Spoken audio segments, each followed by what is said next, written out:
Hello, everyone. In today's video, we're going to be answering a question that a viewer had a couple of weeks ago. They were basically asking along the lines of, what does it take to think kind of a modern carrier action group? So what I've done here is I put together a really simple scenario. Obviously, we have the U.S. Gerald Ford. Obviously, we're in 2020 here, 21, I should say. And zooming out, you can tell that we're right off the coast of China here, kind of passing our way through the Taiwan Strait. So the purpose of this is just to kind of experiment a little bit with some different strategies, see what works, see what doesn't work, kind of evaluate some of the different weapons involved, and kind of see what we can kind of do with some of this stuff. So before I do that, though, I just want to confirm that all my missions are set correctly. One thing I do not want to accidentally do is make sure that I forgot like the wrong unit or something along those lines. They're not going to be doing what they're supposed to be doing. But from what I can see, it looks like everything's looking pretty solid. Okay, so let's go ahead and take a look at what we have for defense here. So first of all, in the middle of all the set, we have ourselves the CVN 78 Gerald Ford, is of course equipped with a pretty hefty set of different squadrons. We have modern F-35s, we have F-18Es and Fs, of course we have an E-2. Protected, of course, we have over on this side, we have a Tycho, the classic, this is the St. George. Up in front, moving into position now is the Zumwalt. Of course, in the back, we're bringing up the DDG-96. This is the Vane Bridge. And of course, in the far right corner, you never know, we have the the other Tycho. I'm not going to try to get this one wrong today, so I'm not even going to try. Meanwhile, of course, each one of these destroyers and cruisers is equipped with anti-submarine helicopters, and naturally we have Virginia-class acting as our kind of sanitizer unit up here in the front to kind of make sure that there's any submarines in the zone we're going to be passing through. So let's go flip over to the other side real quick and take a look at what we're dealing with. So you can take a look real quick. Obviously, one thing that the Chinese are notorious for, or famous for, is the fact they've got a lot of satellites. So I did take the time to make sure the sky was populated with every known Chinese intelligence satellite. So we're going to be using those to kind of help us out a little bit today. The other thing we know, of course, is the Chinese are known for their maritime patrol aircraft and things along those lines, but I'm going to minimize my use for those in order to kind of get ready for like a big fight kind of a thing here. So let's go ahead and think this through for just a second here. So we have a pretty good-sized American carrier action group at their disposal. This is a very, very well-defended and well-prepared group. These guys, there's no general quarters. As soon as something bad happens, they're going to start shooting, which is going to be a big difference. We're going to have to kind of allow for that possibility as well. So what are we going to do as far as strategies? Well, let's take a look here. Let's take a look. First things first, if I go over to the Plan Air Base, again, it's a generic. I've got myself my H6N, which of course has got oh no, this is the naval version. Oh no. I got myself the hypothetical version, but this would just be the air-launched ballistic missile version. We actually don't know that this is a real version, but it's okay. We also, of course, have everybody's favorite, the H6J. This is kind of the more conventional version. Over in the H6J, of course, we've got a couple of different weapons here. Of course, we have the YJ-100, which is a very capable weapon. It's a little on the slow side compared to especially the YJ-12, but these are also spectacular weapons for anti-ship purposes. Up here at the north, of course, so we got ourselves everybody's favorite. We got the 6G model. This particular version is also packing a gigantic weapon, which makes it very, very, very, very, very deadly. And of course, popping down here, we have some Mighty Dragons, which I've equipped. Again, this is the kind of stealth aircraft here. I've equipped these all with basically anti-radiation missiles. Of course, helping us out today is going to be the Type 94 Jin, which is actually a ballistic missile submarine. A little weird, but it'll work okay for us. I'm actually going to speed it up a little bit. Over here, we have a Type 41 Yuan. This is a traditional, if you want to think about it, kind of like Kilo class, you probably wouldn't be far off. And of course, down here in the south, we have a Type 93 Shang, which has actually a VLS system. So we can go ahead and dump quite a few missiles downrange. All right, let's think about strategy for a second here. So the first strategy we could use is we get all the aircraft we have in our inventory and basically, kind of go to town on them. One thing that I have skipped here, and you're very familiar with the Dongfeng missile, which has the ability to launch anti-ship nuclear weapons. I left those out of the running today because I wanted to make it a little bit more tricky for me. Not that I think it's going to be that challenging. So the big players here are probably going to be the submarines. This is relatively shallow water here. It's only 226 feet. I can park these things in the bottom and fire anti-ship missiles basically at point-blank range. Unfortunately, we have no intelligence on the aircraft carrier yet, so we don't know exactly how it's going to be positioned. But one thing we always will know, no matter what the scenario is we know the fact that the Americans are always going to put their destroyers and escorts in the way of us. That's actually a good thing because that means we can predict where we need to be if we're going to try to hit them from an unusual side. Remember, it's the side you didn't think of as the side you want to attack. So if we line up all of our bombers basically in a big row right here and just kind of go to town in the American group, it's probably going to be effective on account of the fact that ballistic missiles are spectacular. But at the same token is you're going to waste a lot of missiles. And once the Americans get savvy to the fact that they're getting cruise missiles launched at them, they will respond in kind. It's going to be a very, very messy response, guaranteed. So, of course, what we could do instead is we could use our submarines exclusively, which is actually a really, really good option. Torpedoes are really good. Believe it or not, the Ronald Reagan did have the capability of packing the anti-torpedo torpedo on board, which seems like a bit of a mouthful, but it actually is true, and it does have the capability, which means if we do shoot torpedoes, we have to kind of distract it if we're going to be able to get a successful shot. Now, of course, its escorts, especially the Zumwalt, which is an amazing escort, are going to be very difficult to get close to without being picked up on sonar. But again, because this water is so shallow, we can basically park on the bottom and wait them out. Or we can try to do enough damage to them initially that we get that free shot with torpedo. So I'm going to go for kind of both options here. I think that's going to be the most interesting way to do it.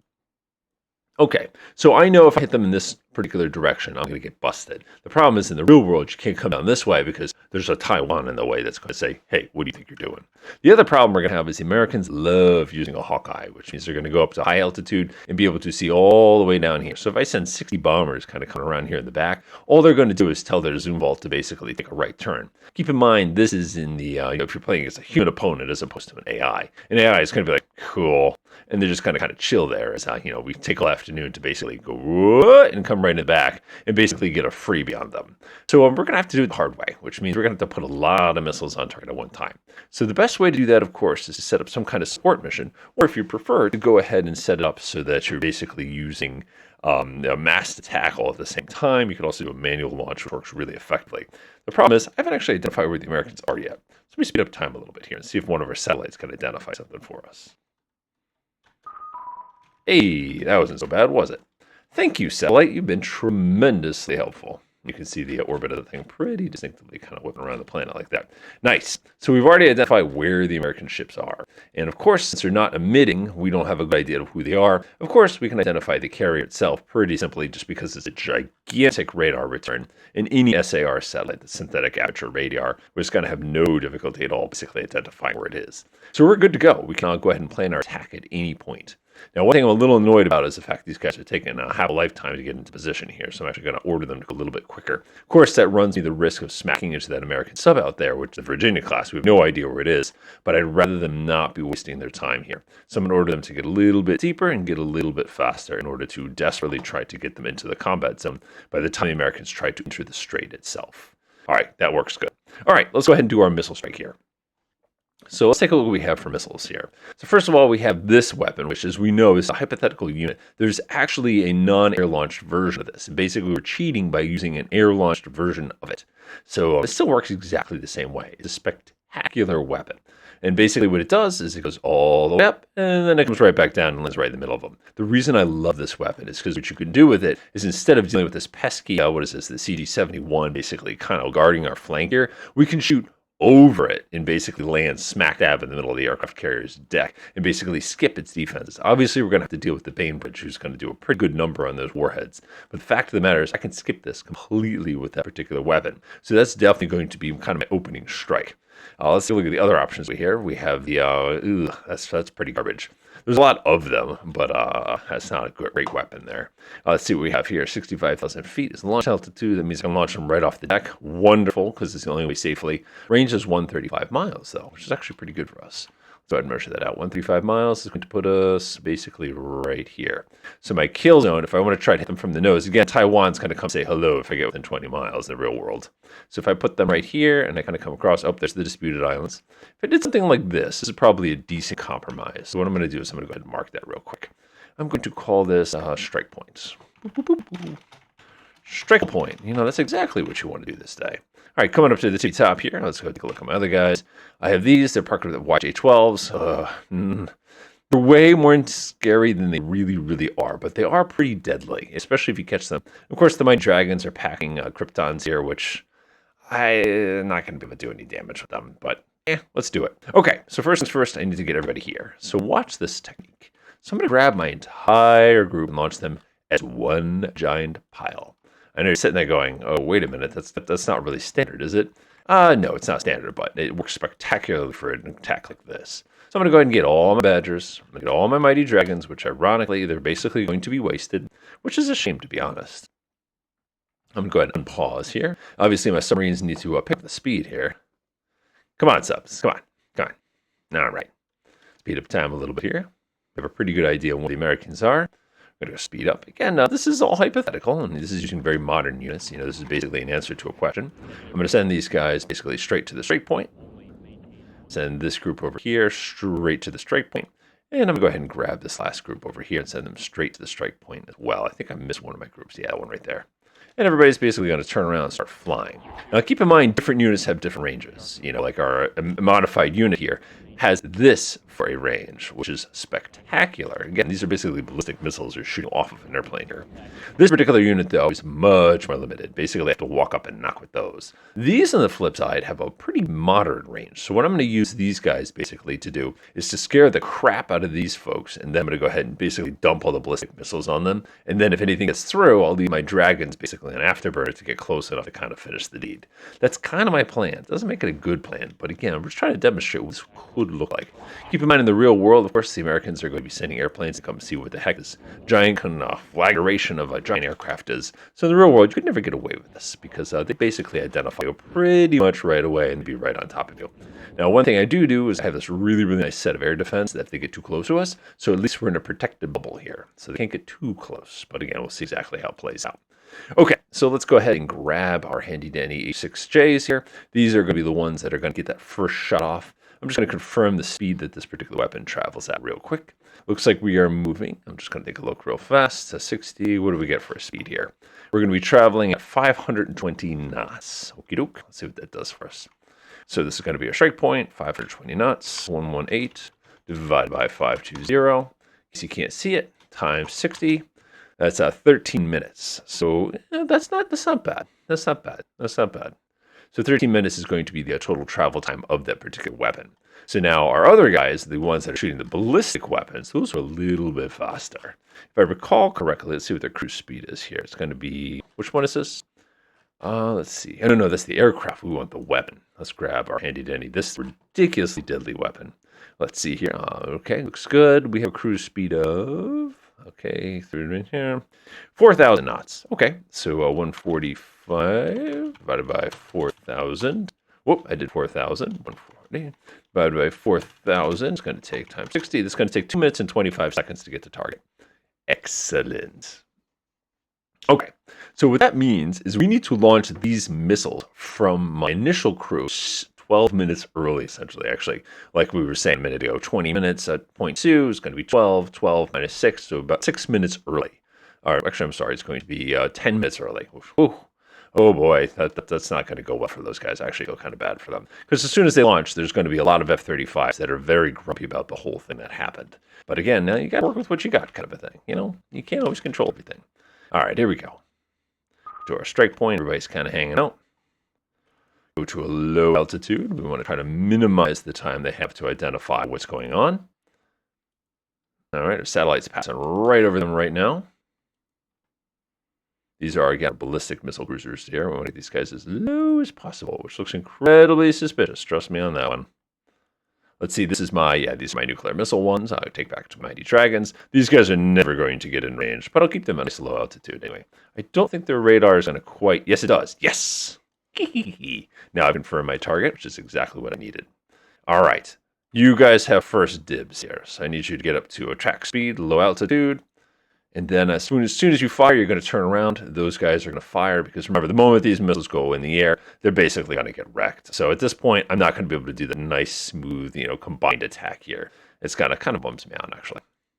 All right, those two guys are in range. Let's grab that Mighty Dragon one more time. Would you be so kind as to light them up? Come on. Oh, we're picking up an airplane. That didn't help me in the slightest. All right, but that's going to be more than enough target for that other crew to go ahead and take the shot. All right, you guys got first shot. All right, we got 4 of these. We'll do, usually what you do is you fire most of them at the carrier, and then you fire a couple of them at the escorts. Don't want to fire too many at the escorts, otherwise you're going to be wasting your time. We'll go ahead and fire a couple more at the escorts here. We're going to grab this one right here. We'll fire a couple more at the escorts. And I think we have a couple more victory ones, which we'll fire there. Just want to confirm. Ooh. Looks good. Looks good. Looks good. All right, sweet. So that's going to be an initial shot. As soon as they fire, they're going to get that out of there. Meanwhile, these guys, which have 24 of these are going to be the spammers. The purpose of this particular crew is basically to waste time on the other guys. And again, we're not trying to kill anybody with this particular weapon. We're just trying to scare them to death. So one of the cool strategies that I actually like to use is I'll take one of these weapons and I'll make it do the zigzag. If you can plot the course, like this particular weapon doesn't have a plotted course. I can click on it and hit plot course, but if I could, you could make it fly a zigzag to basically waste the ammunition of the other guy. All right, we're going to skirt the crap out of them this way. We're going to take a couple shots over in this direction as well. Again, we're just trying to confuse more than destroy. Remember, the weapons that are going to do the damage here are going to be the ones that are going to be arriving basically from out of orbit. All right, fire. Notice all the weapons instantly go, and it's time to go ahead and do these things. Oh, we need to be at 25,000 feet. Oh boy, that was a mistake on my part. So, yep, I've just gotten all my crew killed, basically, because unfortunately they were at the wrong altitude when this entire battle started. All right, got to get that all launched. Unfortunately, they're going to have to climb all the way up to 25,000 feet to be useful here. Set them to maximum altitude, military speed, send them in this direction. Come on, guys. All right. That should be more than enough missiles to kind of scare them. Unfortunately, I don't think my time's going to work here because they're at the wrong altitude. That's kind of a shame. But the reality is the fire control systems are certainly going to be warmed up here, and that also means the F-35s are going to have to start working out pretty hard here in order to be intercepting some of those weapons. Keep in mind, in the real world, we use ground-based interceptors, but that's still over 24 missiles. And I don't think any of those got through, which is a little disappointing in my opinion. Whoop, nope, you guys are unassigned. I don't care. I need to get you up to maximum altitude here. I don't think we're going to be able to do that now, but we'll at least be able to use the ASBMs. Let's see here, 25,000 feet. Quite a climb I need to get up here. All right, make sure these guys are all grouped together. You should all be going to max altitude. Come on, get up to altitude. There we go. All right. So our initial burst certainly scared the bejesus out of the Americans, no doubt. Now what we're going to do is we're going to go ahead and take a pot shot at them using a conventional. Unfortunately, I'm going to have to unassign one of these real quick because if I use this as it is, go ahead and move this guy over here. Go flip his radar on real quick because I really need to be able to reconfirm where that position is. He's most likely going to get shot down, but unless he does that, I'll never be able to launch my big ones. Okay, let's launch my big ones. Nice. Again, our interest is going to be in the carrier. 1, 2, 3, 4, 5, 6. We'll take a shot to zoom vault 2 just to remind it that we don't like it either. Ooh, okay, so the cross range. Of course, the zoom vault, because of its incredibly small radar cross section, is unfortunately not detected right now. So that's one of the nice advantages to having basically a stealth destroyer. All right, looks pretty good. We'll go ahead and send a couple over this way too. Again, we're just trying to saturate and confuse. We're not trying to just wipe out. Remember, it's the submarines that are going to win this fight for us. It's not going to be these. But look at them go. Off they go. So the reason my computer is basically freezing right now is the fact that these are ballistic anti-ship missiles. So if I actually look at it from the side real quick. That's not what I was interested in. That's what I was interested in. There they go. So you can see just how absurdly far away the other crew is. And obviously, if we shot these, the nice thing about shooting them so close is that their ballistic trajectory is going to make them tremendously steep, which is going to go right over the heads of the interceptors. As you can see, of course, the Aegis system is doing the best thing it can to basically intercept these outside of the atmosphere, which just shows you how incredibly effective that particular system is.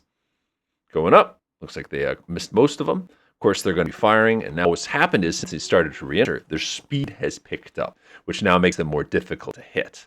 So basically, again, I'll show this to you in real time so you can appreciate just how lethal this weapon is.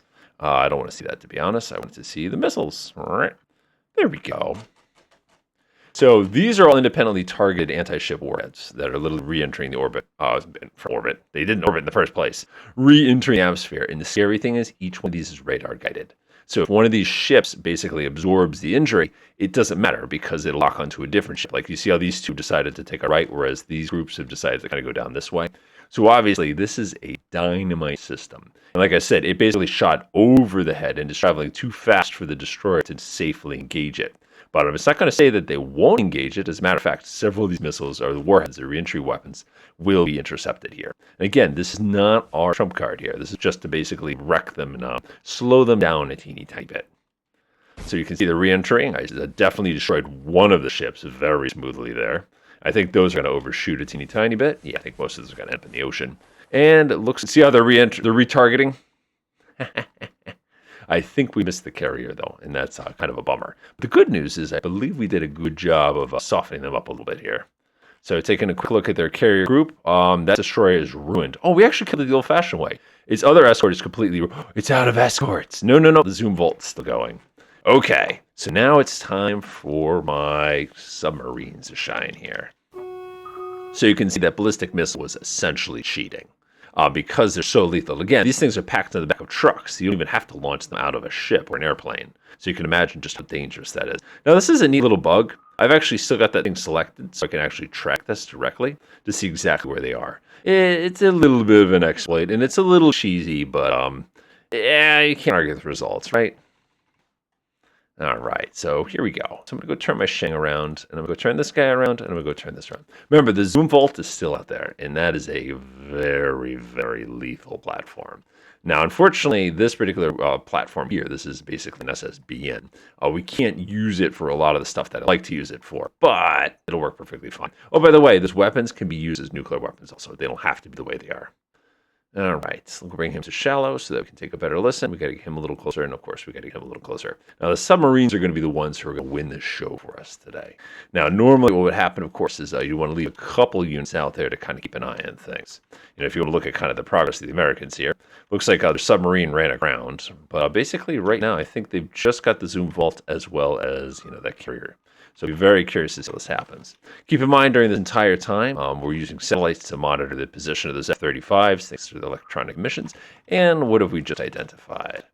All right, go ahead and tell them to be attacked. Keep in mind, I have a whole SAM system here that works really, really well. Obviously, not against stealth units, so kind of keep that in mind, too. But the thing is, we got a free shot on an F-35. Haha, see how you like it. So weird being on the shooting end of an F-35, or the SAM, I should say. You can see the American carrier action group continues to basically approach. Ooh, a new group. You can go ahead and engage them if you get lucky. Yeah, I don't think we're going to get lucky here. Just kind of speed up time so we can get to the fun part.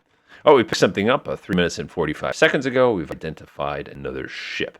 Now, what we could do, and this is a stupid thing to do, is we could go like this and dump all the YJ-802s on it. We could dump all the clubs, which are very, very lethal weapons. We can't do that safely, because if we do it, the Zoom Vault's just kind of be like, don't waste my time. And it'll basically protect the American carrier perfectly. So that strategy is not going to apply here. All right, every once in a while, we identify a ship or an airplane. Of course, what we could do is we could bring this one up a little bit closer and build like a little barrier of these things, which is usually a pretty viable strategy, depending on, again, how deep you're operating. And, again, that American Virginia class is probably trying to track us down right now. Oh, there goes one of my satellites. I still can't find where that carrier is. I feel like something's wrong with that carrier, though. He seems to be going awfully slow. Oh, another group of airplanes, but I think we're going to miss those two as well. Whoa! Give my SAM crew something to do.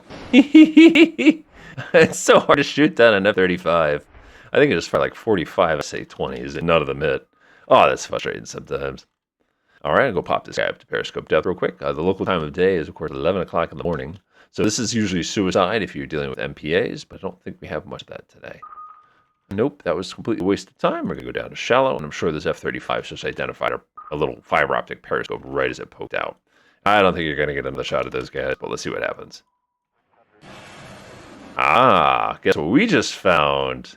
Unfortunately, it's not going to give us any information about how large this contact is. Anybody's played like your Silent Hunters, usually you can pick a contact just by how loud it is. It's a pretty loud contact, which makes me wonder if that's the carrier or that's...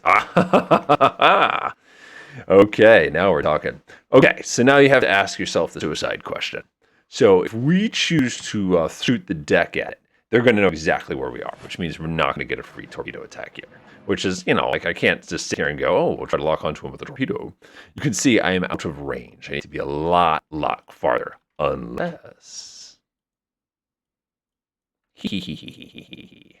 we can also tell the torpedo to fire at its maximum possible range. So this means not only can you fire the deck at him, but you can also send him a couple free torpedoes as well. Keep in mind, his torpedoes has anti-torpedo torpedoes, so it's very unlikely that you're going to get a free hit here. But I'm just going to dump the entire deck at him once he gets a little bit closer. Speed up time real quick. Again, we know he's right about there. We had to estimate his new position. I'm just trying to guess. Yeah, exactly. He's going to be right about there. I'm not going to order any surfacing. He's eventually going to enter into our sonar. We'll be able to hear him, no problem. Or we'll get some intel. Oh, there it is. Pause. Yeah, that's game over.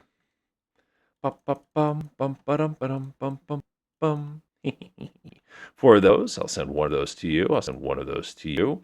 I'll give you 8 of these, again, to make it a little interesting for you. Oh, I'm sorry. I don't want to give the Zoom Vault 8 of those. Those things are expensive. I'll give the Zoom Alt 4 of those, and then I'll give the Gerald for the other 4 of those. Obviously, we can't use YU6, and obviously we can't fire any more of these because the rest of them are on the magazines. Okay, so now usually when you do an attack like that, I highly recommend following up with something similar. We've got plenty of these, so we'll go ahead and fire a few of these. Again, you always get that kind of freebie. I'll go ahead and allocate out one of those, so that's going to get me, ooh, it's being mean to me. 1, 2, go to this one, we'll do 1, 2, there we go, nice. And I believe this one does not have any anti-ship missiles that we can use. Bummer. Fire.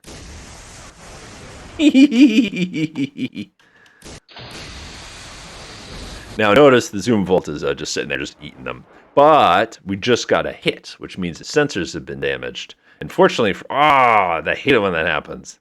So unfortunately, the Zoom Vault now is clicking the sonar off like crazy, trying to identify why are you going so fast. So apparently this guy has decided to take it upon himself to do a suicide mission, and now there are torpedoes coming at him. I could have told you that was a bad idea. Okay, those torpedoes are hunting. Oh, 2 more hits. And I don't know what we got. The Zoom Vault is gone, which leaves the Gerald Ford for us. Go ahead and go over this way. Kind of pick up some speed. Just got to find out where he went. Again, I have no idea why he's running. Oh, it must be because of those 2 torpedoes. Those torpedoes aren't coming from you. Stop. So if this happens to you, by the way, you can go up to the doctrine settings, and you can basically order him not to avoid. So if you shut this off, now you can order him to turn right around, slow back down, and get back in position. Because now we've got an American carrier, which has taken a tremendous amount of damage floating around out there. And obviously, through acoustics, we could identify just how much damage we've caused on this thing. Whoop, he's not allowed to surface because he's too close to other trouble. And you can see this American carrier is sitting there looking a little worse for wear here. So we've got to get this guy to stop because he's making too much noise and we can't safely hear anything around us. There we go. Look what we just found. Eat that. I don't know if that did the trick, but I think it did more than enough to finish the scenario.